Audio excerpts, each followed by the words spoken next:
I came from Zambia. When I started business school, I didn't even know what the Wall Street Journal was. I'd never heard of a stock or a bond. And here I am at the table, honored and privileged to work with these incredible, accomplished families. We recognize genius wherever it exists. And if you're known by the company you keep, we are proud to not only spotlight the women that are part of Rockefeller Capital Management's unique network, but also welcome our brilliant audience members. Hi, everyone. I'm Kristen Sario, Divisional Director of Rockefeller Global Family Office's Southeast Division, and welcome back to Genius Loves Company. Everyone has a story to tell, and we're excited to hear those from some of Rockefeller's top private advisors, investors, senior leaders, and women in our broader network about the life and career experiences that got them here and the insights and perspectives that they've gained. With me today is Angela Mwanza, one of Rockefeller's top private advisors. She brings over 2 decades of experience to her role as managing director of Oryx Legacy Partners, her 7-person team based in both New York and San Francisco. Angela's skill set in family business succession planning, family governance, intergenerational wealth planning, and impactful philanthropy has made her a highly respected and sought-after advisor in the industry. Welcome. Well, thank you so much. An incredible honor to be here, especially after so many great women have been at this microphone before me. And, like I was saying before when we were talking earlier, the best part of this experience, no matter how little or how much I know somebody walking in, I always walk away getting to know each and every one of you so much better. And it's a really exciting part of what we're doing right now. Angela, your story is so powerful. Let's start right at the beginning. I want you to take us back. Where did you grow up? Tell me, what was that spark that set you on the path to where you are today? Okay, how much time do you have? All the time in the world. Well, I'm from Lusaka, Zambia, and I am the combination of 2 somewhat polar opposite cultures. My father is from a small village in the Eastern Province. His father was the chief, and there was no running water, there was no electricity. And my mother is from Germany. And so she was a young child during World War II, and several families lived together in a little apartment because a lot of the country was being bombed at the time. My father got a scholarship to study in Germany, and so they met. And when I think of the spark, when they moved back to Zambia, Zambia was a very interesting place to be.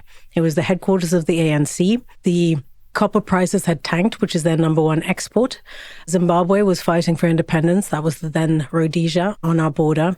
And we had nothing but curfews and shortages. I remember growing up thinking that the black market was a place where everybody wore black and it was really dark and you walked in and came out with bread. It was very disappointing to see a little stall on the side of the street.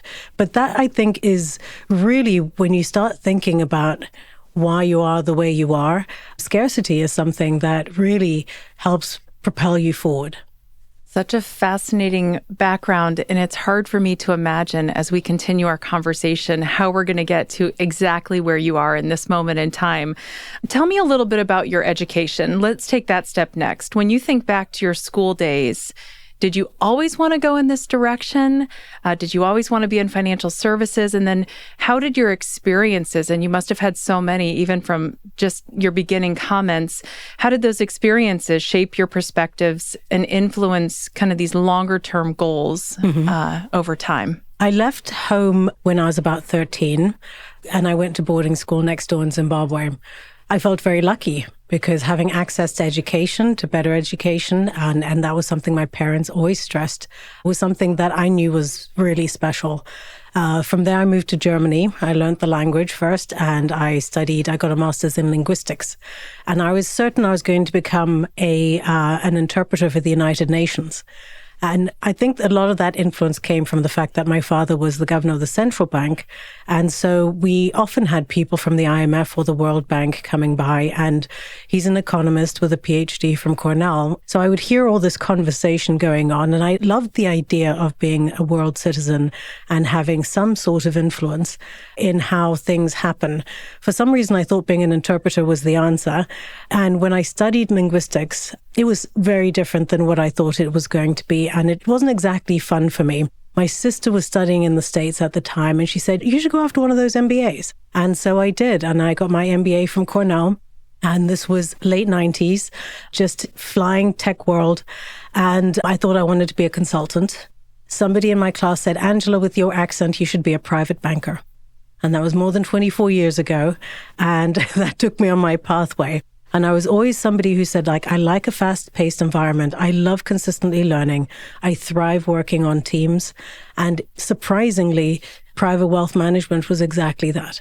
It's very interesting that you just said that one comment about your accent influenced the direction you went. When I was working as a personal trainer in college, a college job, somebody I will never forget to this day, she was doing sit-ups and she said, you're really good at sales and service. You should really come into wealth management. And I thought, what does sales and service have to do with wealth management? And it opened my eyes to an entirely different direction. So it's interesting how single comments, words, phrases, thoughts from, in my case, another woman really influenced the direction I went. You also talked about the World Bank, your father being an economist. I love that you said you wanted to have influence and you really always thought of yourself as a world citizen. But what was your earliest memory of money? And what is some of the best financial advice you ever received? It's funny, my earliest memory of money was actually not having money. And it wasn't that I felt that I wasn't very privileged. I always felt exceedingly privileged because I did have access to education and because my father had an important job. In fact, when we'd visit the village, some relatives would think that his job was to write his signature on the money and would ask him if his hand was tired, and didn't realize that actually, because being the governor of the central bank, that was actually just printed on the money. So it was an awareness that was always with me. Having privilege didn't necessarily mean that you came from a lot of wealth, but there was no one that I knew that I grew up with had wealth. And it's quite funny that I ended up in an industry where I'm working with people of quite significant wealth, given my background. So privilege and wealth, that's a really interesting way to think about those two words and how you always perceived privilege. And I think that's beautiful, the way that you just explained that.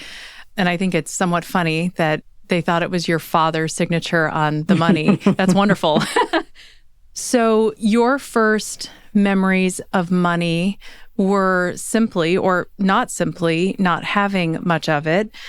What is your philosophy now, and how are you using all of that to provide financial guidance to clients? And how have you built those client relationships over time?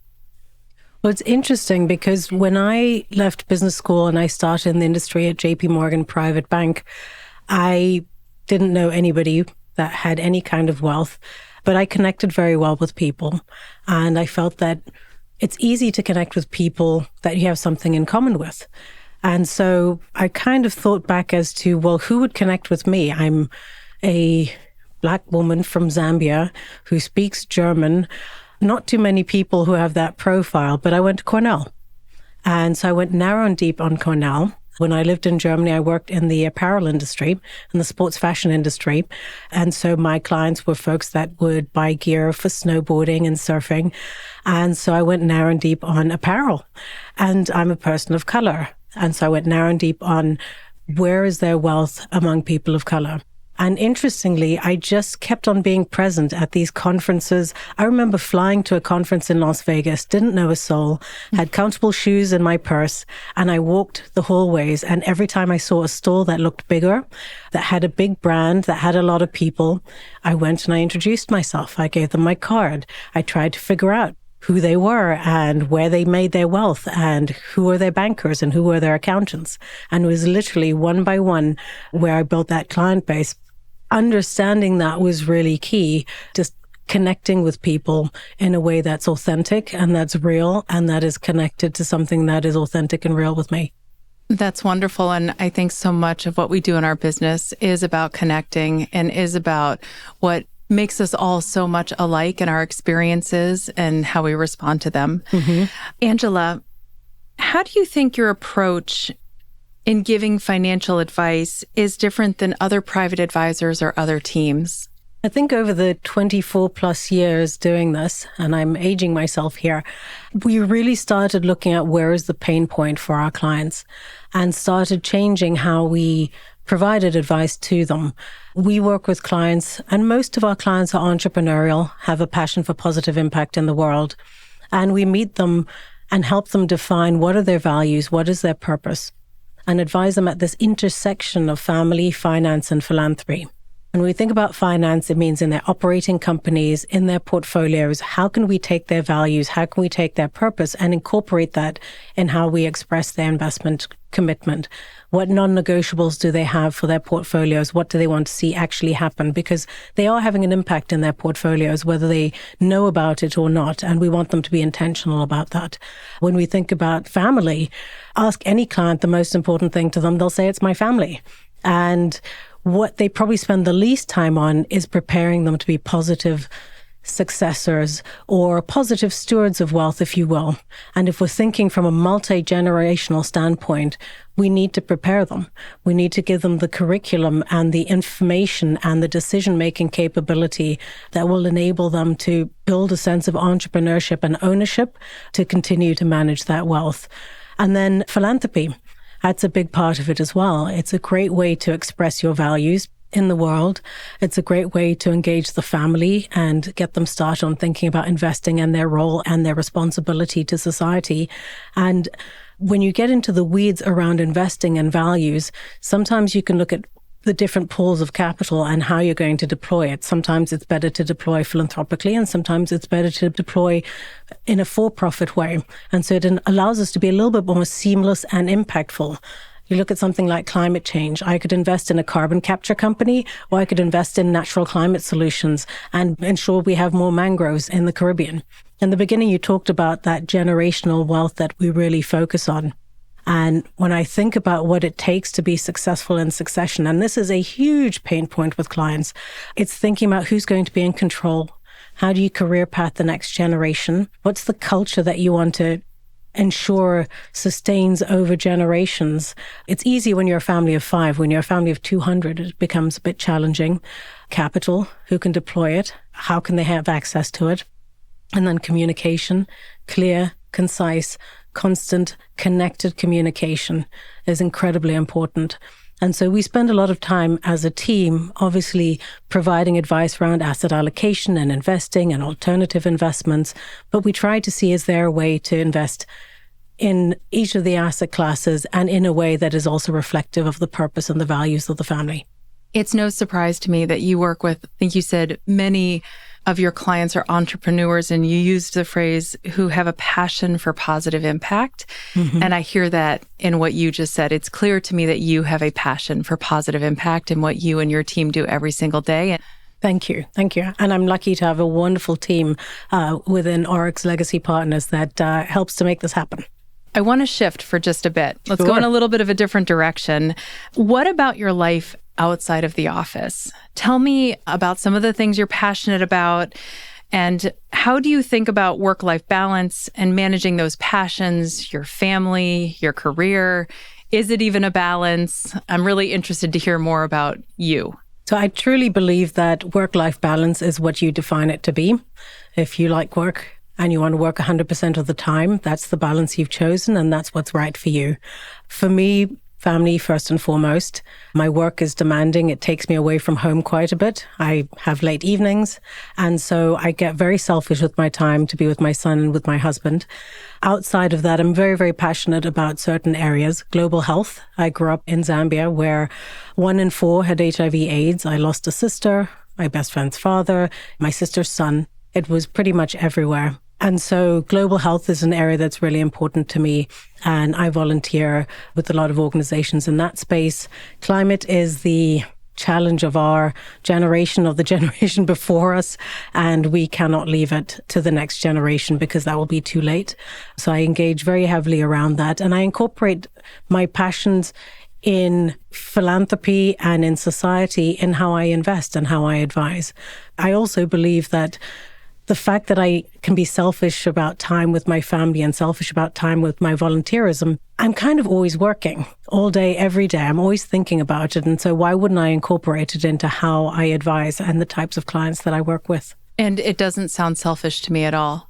It sounds like doing exactly what you should be doing. And in a way, it's giving back in so many ways, as well as I hear you talk about the things you're passionate about and tying them in with your family and your clients and your work. And I really like to think that it's really just life. It's really just who we are and what we do. Yes. I heard that from you as you were talking about it.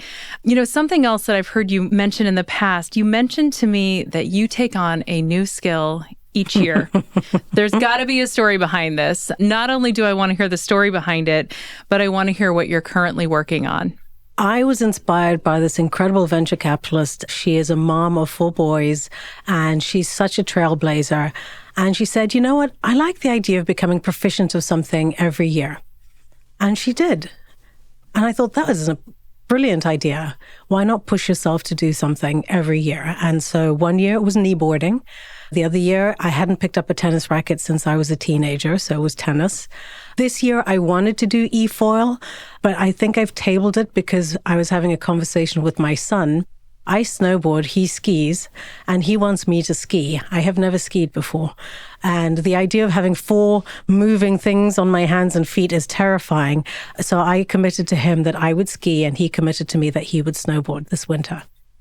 So I feel like sometimes it's the opposite. I think usually people ski first, and then it's daunting to think that I'm going to start to snowboard with my kids. At least that's how it is for me. I grew up skiing, and I think, oh, my kids want to snowboard now, and there's no way I could imagine being locked into a single snowboard. But it sounds like you've done it in complete reverse. The other way around, yeah. That's fascinating. I knew somebody once that also tried to learn a new skill every year. And one year he said he was going to master macarons. So that has always been on my list. Oh, wow. I don't It's good to bake. be friends with people like that.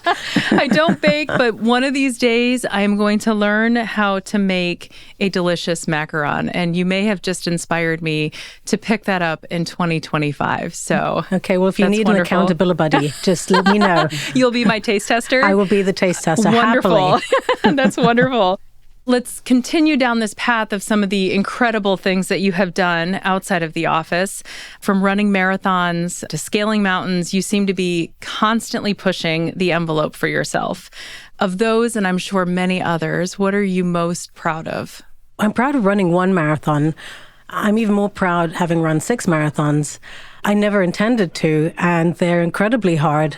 Strangely, it was harder to climb Kilimanjaro, not because it's physically harder, but because it's mentally harder, because of the lack of oxygen. Your brain just wants to stop, and every step is just such incredible willpower.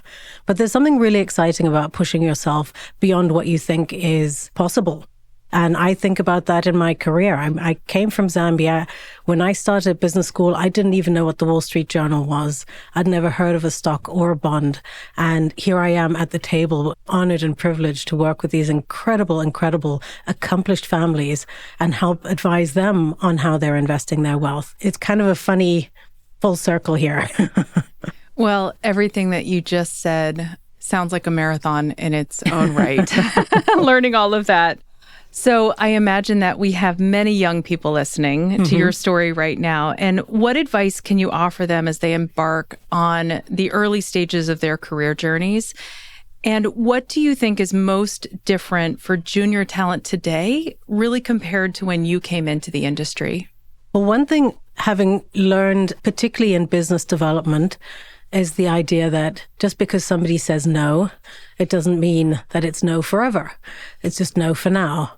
And so building the relationships and the credibility and being there when the time is right is a muscle that one can develop. I think the other thing that's really important is, and I wish this on my son as well, is that he never makes a decision to do or not do something based on fear.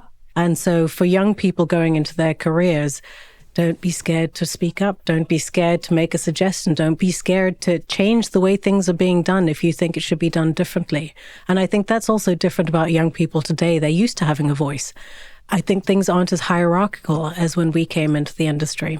And I think many women before us have blazed trails where we can see ourselves a little bit more present in the room. So it's a bit easier to do in some ways.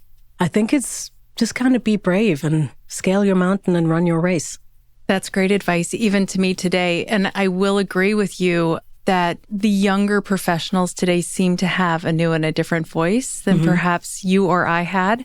And it's great. And I always encourage the same thing for them to use it, not be afraid. Yeah. The other thing that you said that really struck me is maybe know now, but not know forever. And that really speaks to the fact that we're in this world of instant gratification. And if you don't get that instant gratification, you don't think it's ever going to happen. And I just think you have to really be resilient and persevere and be patient, which is not easy for any of us, younger in the business or longer in the business. Right. I think that is really great advice. I want to move into my favorite question of every Genius Loves Company podcast. And that is, and you already shared with me that you drink espresso before bed. So I'm still trying to absorb that information. But I always love to ask our guests, where could we find you at 10 o'clock on a Saturday morning? 10 o'clock on a Saturday morning, if I can be, I am upstate in Ithaca, New York at the farmer's market. And we'll stop by the corn guy. 3 guesses what he sells. There's blueberry guy. There's lemonade guy. There's this beautiful bakery, Wide Awake Bakery. Amazing. They have the best bread ever. I'll usually be there. A farmer's market is one of my favorite places as well. So I hope that we can meet there, probably at the blueberry stand above all else. Well, Angela, thank you so much for joining us and for sharing your incredible story with us. And thank everyone for tuning in. Talk to you next time. Thank you.